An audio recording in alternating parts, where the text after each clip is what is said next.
মাত্র 9 রানের জন্য সেঞ্চুরি মিস করলেন মমিনুল হক। তবে তা নিয়ে চিন্তিত নয় এই ব্যাটার। বাসায় গেলে নাকি বউ গালি দিবে, সেটি নিয়ে চিন্তিত এখন। ব্যাটিংয়ে নেমে দুর্দান্ত এক ইনিংস খেলেও সেঞ্চুরি পাননি মমিনুল হক। শতকের মাত্র 9 রান দূরে থাকতে আউট হওয়া এই বাঁহাতি ব্যাটার অবশ্য বললেন, ব্যক্তিগত মাইফলকের চেয়ে দলের রান তার কাছে বেশি গুরুত্বপূর্ণ।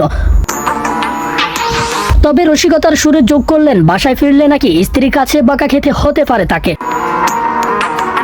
ম্যাচ শেষে সংবাদ সম্মেলনে মমিনুল হকের পরপর 3 ইনিংসে সেঞ্চুরি মিস করা নিয়ে প্রশ্ন করা হলে তিনি বললেন, না, কোনো আক্ষেপ হয় না, তবে আজকে সামান্য আক্ষেপ হয়েছিল, কারণ হয়তো বাসায় ফেরার পর বউ গালি দিতে।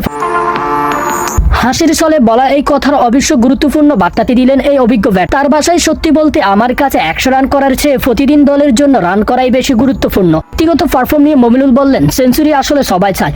আমি বর্তমানে নিজের ব্যাটিং উপভোগ করার চেষ্টা করছি এবং অতিরিক্ত চিন্তা না করে স্বাভাবিক পরিকল্পনা অনুযায়ী খেলছি। আমার লক্ষ্য থাকে নিজের প্রতিক্রিয়ায় স্থির থাকা। দিন শেষে সবচেয়ে আলোচিত পারফরম্যান্স ছিল অধিনায়ক নাজমুল হোসেন শান্তর সেঞ্চুরি। মমিনুল জানান, অপর প্রান্ত থেকে শান্তর ব্যাটিং দেখাটা তিনি ভীষণ উপভোগ করেছেন। মমিনুল হকের চোখের দেখা শান্তর ইনিংসটি তার জীবনের অন্যতম সেরা একটি ইনিংস।